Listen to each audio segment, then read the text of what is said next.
Donald Trump's top economic advisor says China could end U.S. tariffs this afternoon by providing a more satisfactory approach.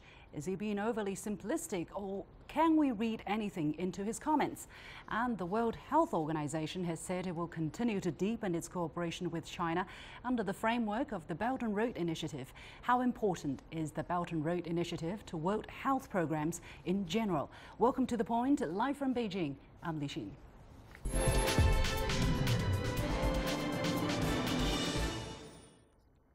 Now, U.S. President Donald Trump's top economic advisor Larry Kudlow has accused Chinese President Xi Jinping of holding up a U.S.-China trade deal. He says China could end U.S. tariffs this afternoon, I quote, by providing a more satisfactory approach. But what approach is satisfactory, according to Mr. Kudlow? Meanwhile, speaking at the same event, Steve Bannon, the former top advisor to Donald Trump, claimed we are at war with China and the war can only end in one way, and that's the U.S. as victors. And victory is when China gives full access to American markets, to Chinese markets. How credible are their claims? And both of them talked about forming a coalition, a trade coalition of the willing to fight against China. What is really happening? To answer these questions, I'm joined from Hong Kong by Robert Koepp, who is director at the Economist Corporate Network, and from Edmonton, Canada, by Professor Wenran, Jiang, Senior Fellow of the Institute of Asian Research at the University of British Columbia. Gentlemen, welcome to the show. Now, first of all, let us recap what Mr. Kudlow said about China, that China could end U.S. tariffs this afternoon by providing a more satisfactory approach and taking steps that other countries are calling for. Mr. Koepp, let me go to you first. What do you think he really means? Is it really that simple? And what approach would be satisfactory to the United States?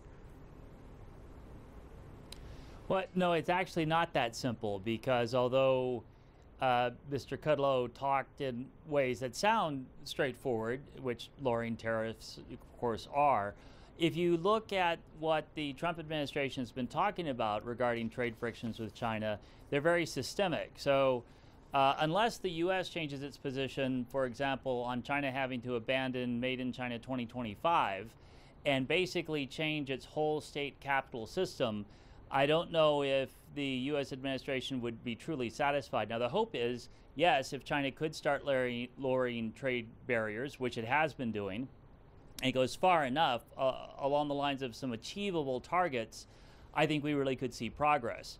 But the notion that it's a simple, straightforward thing, actually, if you look at the depth of the criticism of China from Washington, it's not so simple. Let's also read some of the other things that he said, that Mr. Kudlow said during the interview. Professor Jiang Wenran, I would like to ask your comment on that. He said, I'm not a China hand or China expert, but I'm getting up to speed quickly, talking to people in business. He said, you open a company on a joint venture basis in a China province, and because you only own 29% and they, meaning the Chinese, own 51% or more, you have to go and lay your entire blueprint on the table, including the technology, and they will have their experts, meaning the local party leaders, will have their experts open it right up. Professor Jiang, is this what really happens when a foreign company comes and set up a joint venture in China? Is that how it's done, like, you know, so simple like that? Well, these foreign companies now, including not only American companies, but everybody, Chinese companies, other international companies, all are affected by this trade war rhetoric and some of the action, especially if it's going to be escalated. Everybody on the so-called supply chain of the globalization process would be affected by the bilateral trade war. So, of course, we're still at the earlier stages. Whether this will escalate further, what kind of impact everybody is trying to figure out. I think for one side, American side, or the other, the Chinese side, to claim they can win or they can sustain, I think that question is still too early. And at the corporate level, everybody seems to be having the confidence issue about whether the business can be successful in the international trade. Mr. Koepp, what is your take? You have been working in China for a very long time on the Chinese mainland as well as in Hong Kong. What is the normal procedure of foreign companies coming to China, setting up companies? Of course, the cap had been there, but is it really that companies have to hand in their technology because they have to do that as part of the deal? It can be. To be fair, and I should first mention the Economist Group, we operate what's called a WOFE, a wholly owned foreign enterprise, so those are possible too. And I've certainly advised companies, and within the work I do at the Economist Group, we have many member companies. Some are in joint ventures. For example, BMW has been in a joint venture that now it's allowed to buy out.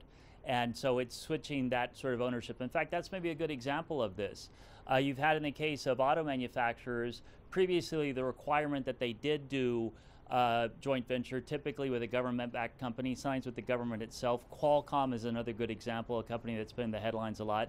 But at least in the case of the auto industry, we've seen very encouraging signs. Not only has BMW been allowed to buy out its joint venture partner, a local company in China, but Tesla has announced almost the same day that Trump was talking about another $200 billion worth of tariffs against Chinese imports, that it's going to open a wholly owned subsidiary, a manufacturing subsidiary, which before was not possible, in Shanghai. So there are changes being made. But indeed, I think one of the things the Trump administration has going forward, a lot of this criticism is rooted in some facts. And one of them is the forced requirement to give ownership to a Chinese partner and often to transfer technology. However, according to a AmCham Shanghai China Business Report 2018, and I was talking about it the other day, the sentiment of American business in China seemed to be divided on the issue. Definitely, there is not an overwhelming conclusion that everybody is being pressured to transfer technology. Actually, 48%, if I remember correctly, 48% of interviewees believe they did not feel pressure to transfer technology versus 21% who feel they have the pressure to transfer technology. Professor Jiang, if you can follow me clearly on this question, what is the dispute here? Why there is such a different narrative going on here?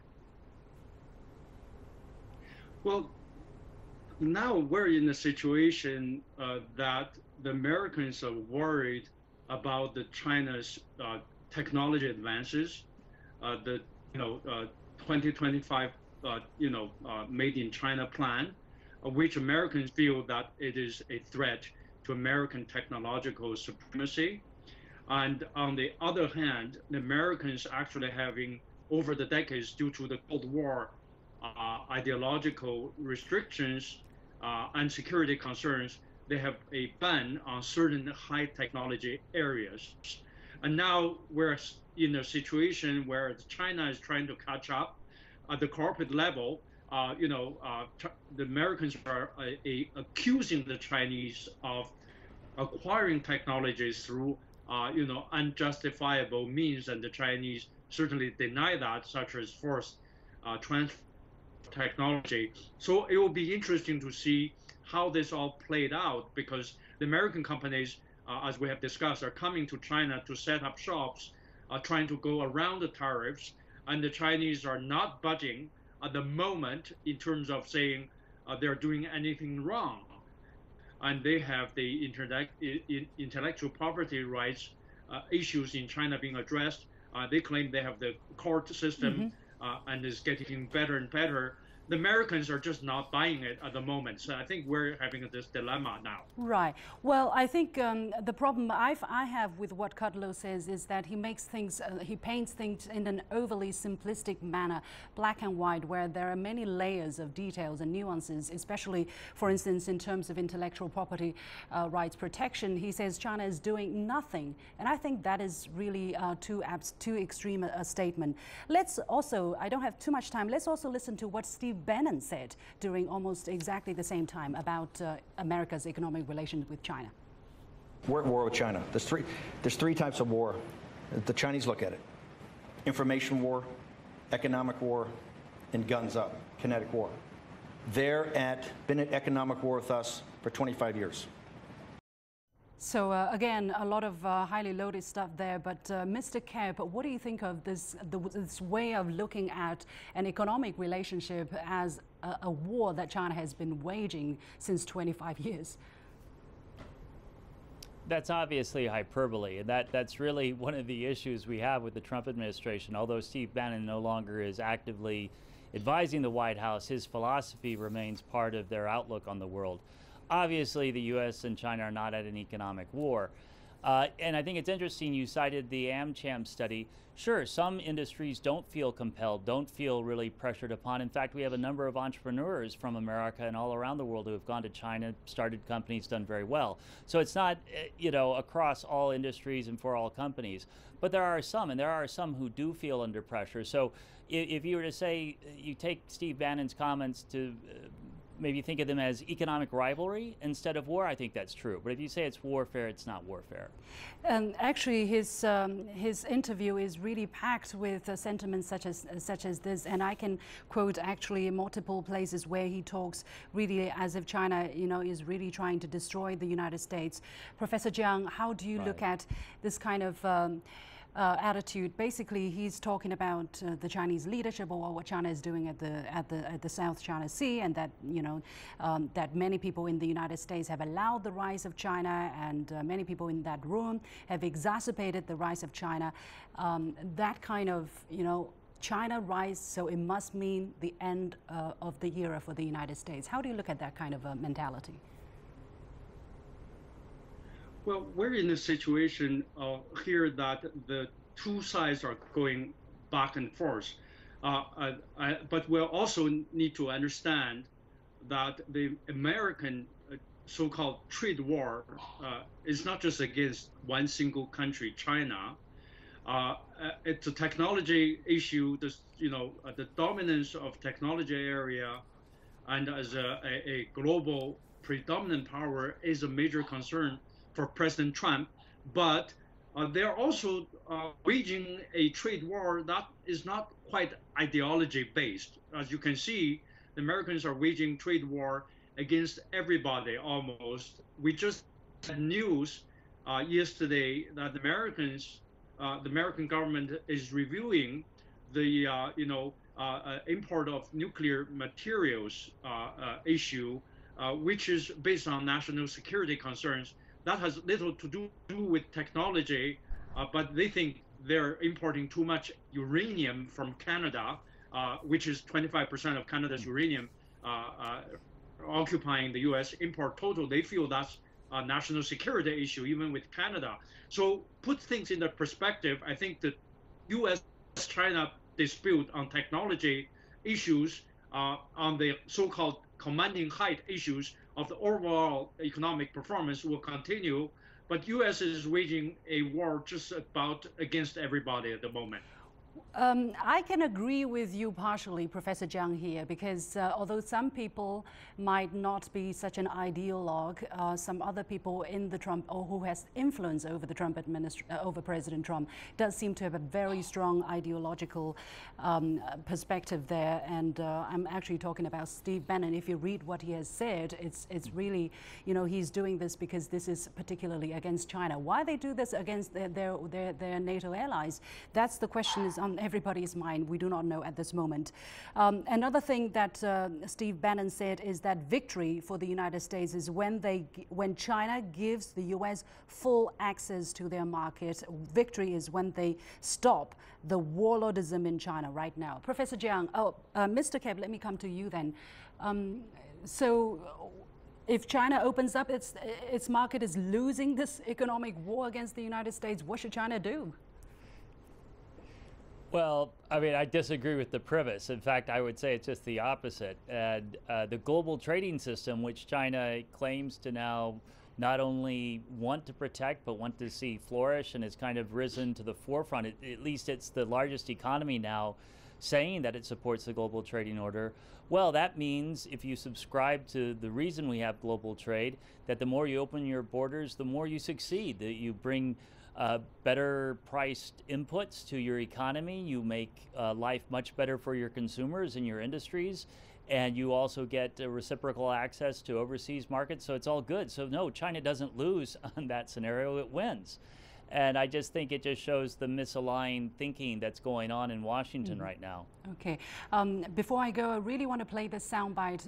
This is what the president of MCham in southern China said most recently to CGTN about how U.S. businesses are doing here in China. Let's listen to this very quickly. They have contributed a great deal in the development of China over the last 20, 25 years.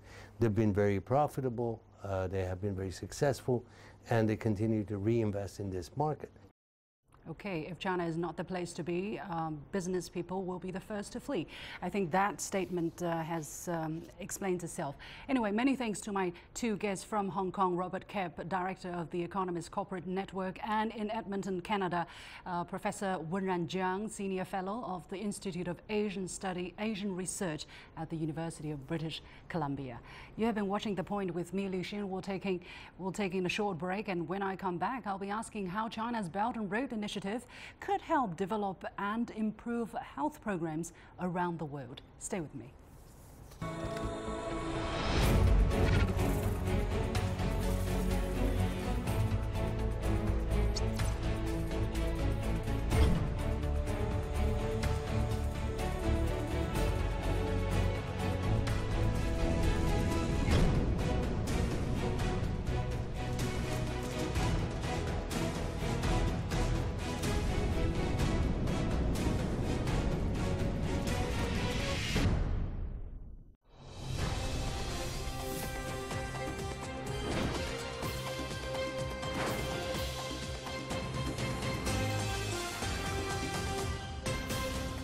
This is CGTN. You're watching CGTN. I'm Jeff Moody, live in Beijing. You're watching CGTN. Coming to you from Washington, D.C. You're watching CGTN. Coming to you from my room. I'm members of Mark, what can you tell us about events happening there? politics. This is a pretty picture. Timing of the event. Back over to Beijing. To go after them. All about This is CGTN. CGTN. See the difference.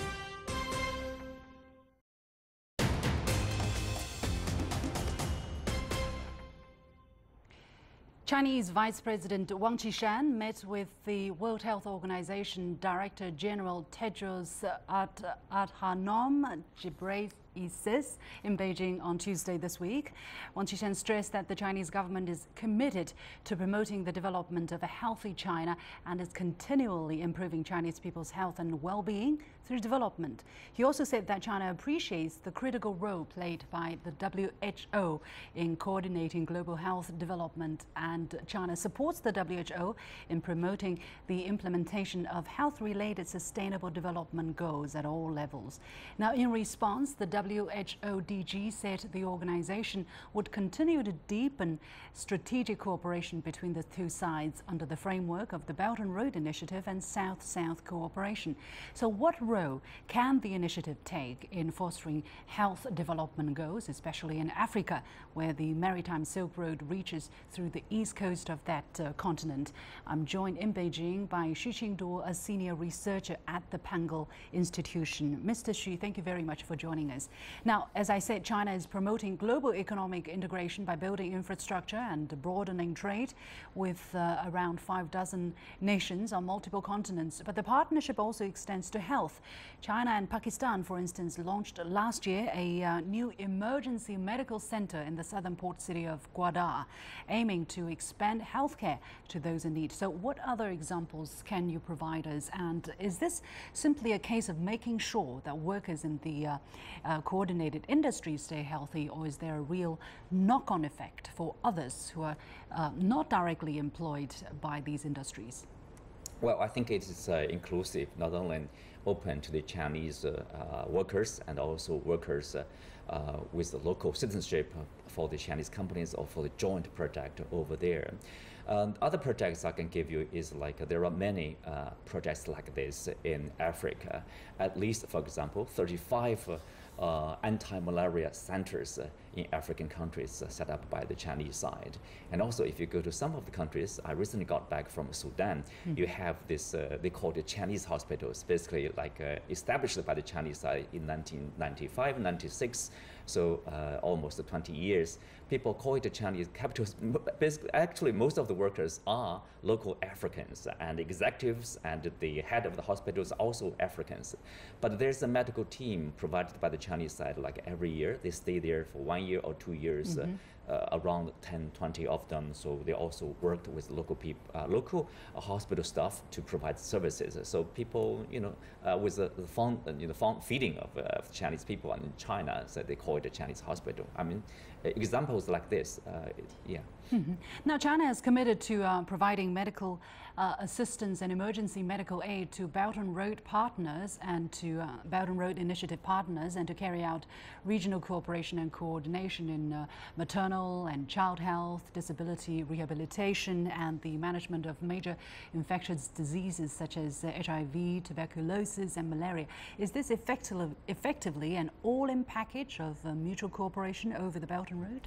I wouldn't say yes. I would say it's you know, BRI here is mostly provides this platform for countries you know, along the Belt and Road Initiative to work together and to share the information, especially when there is an outbreak or there's a crisis of a certain infectious disease. So when you share the information, you can prevent the spread of such a disease effectively. And of course, there's also information sharing about the services, some of the very good practices you can share with your partners. You know, like more than 60 countries along this Belt and Road Initiative. So this is, I would say, there's great benefits to be expected out of such an initiative.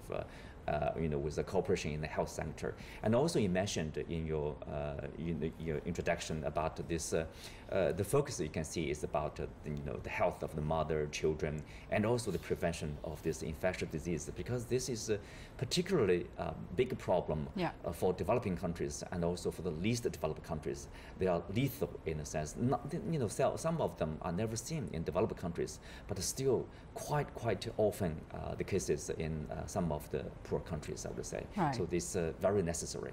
Actually, China really values that cooperation with that part of the world very much, right? I mean, Chinese President Xi Jinping is actually on a trip to to one Middle East country and several African countries, and many visits Chinese leaders have made over the past couple of years. Now, it's been 5 years since the Belt and Road Initiative began, and many planned projects still remain on the drawing board. So looking forward to the middle of the century, what do you think will be the biggest impact of the Belt and Road, and how much will it affect global health management? Well, good question. I think, you know, if you look at the future of BRI, I mean, if it's well implemented, I think, you know, it will build the bridges, you know, ports, and connect the people, and you will see the increase of trade, increase of investment. With all that, you see the creation of jobs, and then improvement of the living standard of the people in developing countries. This is very important. Remember, with the GDP increase, usually you see the increase of this health standard in countries. China is a good example. If you look at the longevity of the Chinese people, it's been much longer than, say, 40 years ago when the country started the reform and opening up.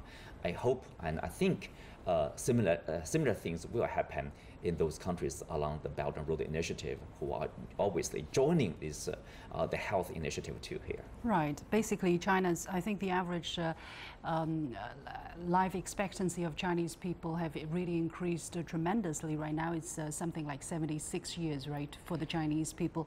And before the the reform and opening up started, it was much lower than that. And actually, it doesn't take that much, right? I mean, there's no rocket science. No, it's the direct result of this increase of the GDP, I would say, improvement of the living standard.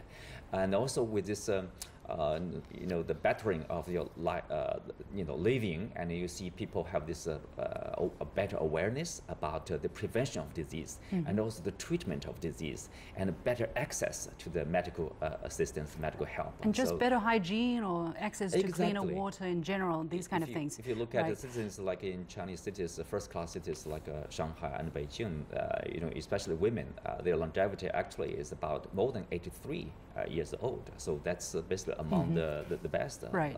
Let's take a look again at China-Africa partnership. The executive director of UNAIDS, Michel Sidibe, said that China-Africa is a wonderful partnership. African health ministers are meeting now to discuss what could be the new paradigm for reinforcing relevant service delivery system. Now, Chinese people have gone to Sierra Leone to help Africans deal with Ebola, he said, adding that China, a country with successful experience in barefoot doctors, the so-called barefoot doctors, my mother was one, can play a critical role in training community health workers. What specifically can China do to help Africa with its HIV/AIDS problem? Well, it's a problem. I think one of the most interesting aspects China can provide is about the Chinese experience. If you look at the AIDS prevention in China, for example, the scanning of the AIDS, the virus here, is almost like 100%. And also for those who are carrying the virus, like 92% of them are being treated. They have access to treatment. So this is very important to prevent the spread of such a virus. And this is actually not the situation in some of the African countries. I think awareness and also scanning, and also for those who are carrying such a virus, will be able to access this treatment. That is very important. And of course, the Chinese assistance with the donation of the equipment, with the donation of the testing equipment, that's also helped a lot. Besides AIDS, actually, Chinese help in Africa, the killing disease, I would say, is malaria. If you say malaria is preventable and it also is curable, but unfortunately, 94% of the death takes place in African continent. So this is actually more, I would say, more serious than AIDS itself. Right, and China is providing a lot of expertise and medicine as well. Actually, I personally witnessed warehouses of anti-malaria medicines shipped from China to the country of Mozambique. Now, finally, China's own health reforms, which have expanded health insurance to more than 95% of its population, have concentrated on universal health coverage and a bulwark against health emergencies. What experience can China share with other developing countries in this regard? Well, the good thing China can share is like, China has actually a similar experience with many developing countries. That's, China was once very poor. Even today, in many parts of China, still people are struggling along the poverty line. The things like the Chinese government has, taken into consideration of this overall situation, not only in the big cities, like in Beijing and Shanghai, the living standard is actually, on a par with the life in the developed world. Right. But in western part of China, is still another, developing country level. So there is, if we have a strong central government, we can actually, basically to use the supplies from this rich area and spend on this country area, on the area which is lagging behind. Right. So this is very important. Not every country is able to do that. And not every country has this kind of unbalanced development, right? You have a very developed part of China and you have the least developed part of China. And that's why China is still a developing country. But many people don't seem to understand that. Anyway, thank you so much, Qinduo, Research Fellow with Pangoal Institution. And that is it for this edition of The Point with me, Liu Xin. As always, follow me on Facebook and Twitter using the handle The Point with LX. Download the application called CGTN to watch the show on your mobile devices, or go to YouTube and look for CGTN The Point. Thanks for watching. You've got The Point.